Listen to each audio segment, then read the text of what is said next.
Observe the use of this large woven tray, or akibo, for winnowing grain. In Uganda, these specific traditional shapes were developed to handle large agricultural harvests long before the introduction of synthetic containers. These submerged conical fish traps demonstrate how traditional basketry extends into the water. By weaving flexible materials into specific three-dimensional shapes, communities created the tools necessary to harvest fish from Lake Victoria and local swamps.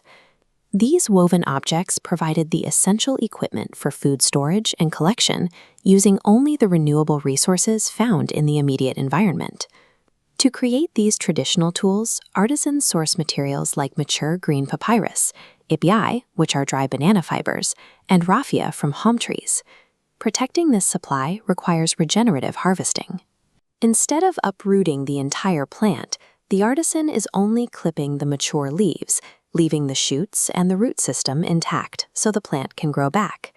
This sustainable approach ensures that the raw materials needed for production remain available for future seasons, maintaining the balance of the local ecosystem.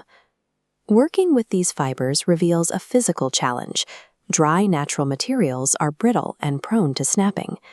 Briefly soaking the fibers in water restores their flexibility, allowing for the tight bends required in weaving. The coil method relies on two structural components, a thick bundle of swamp grass and a thin strip of flexible raffia. The grass acts as the core, providing the skeleton, while the raffia serves as the wrapping or the binding muscle holding the shape together. Mastering the interaction between this rigid core and flexible wrapping is necessary before starting the stitch. The entire structure of the basket depends on the stability of the starting center. Secure the wrapping fiber to the core's tip with a tight knot. Force this end into a tight circle, a snail shell, while a needle pushes the wrapping through the center. Pulling this loop tight locks the rigid base, supporting every subsequent layer. If this center circle is loose, the expanding walls of the basket will lack the tension needed to support any weight. From the center, the process is a continuous spiral.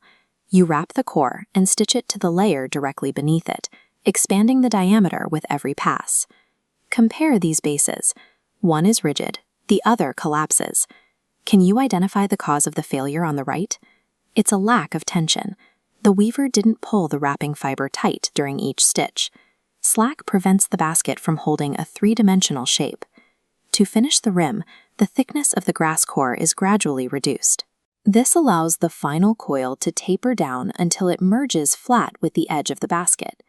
While utilitarian baskets use thick fibers for heavy agricultural work, these same techniques apply to decorative items. Adding geometric patterns with natural plant dyes creates the visual appeal required for decorative wall hangings and special gift containers. These patterned pieces are sold in tourist markets, local craft villages in Kampala, and advertised through social media. By combining sustainable harvesting with precise tension, an artisan can supply these diverse markets, turning local fibers into a steady source of income.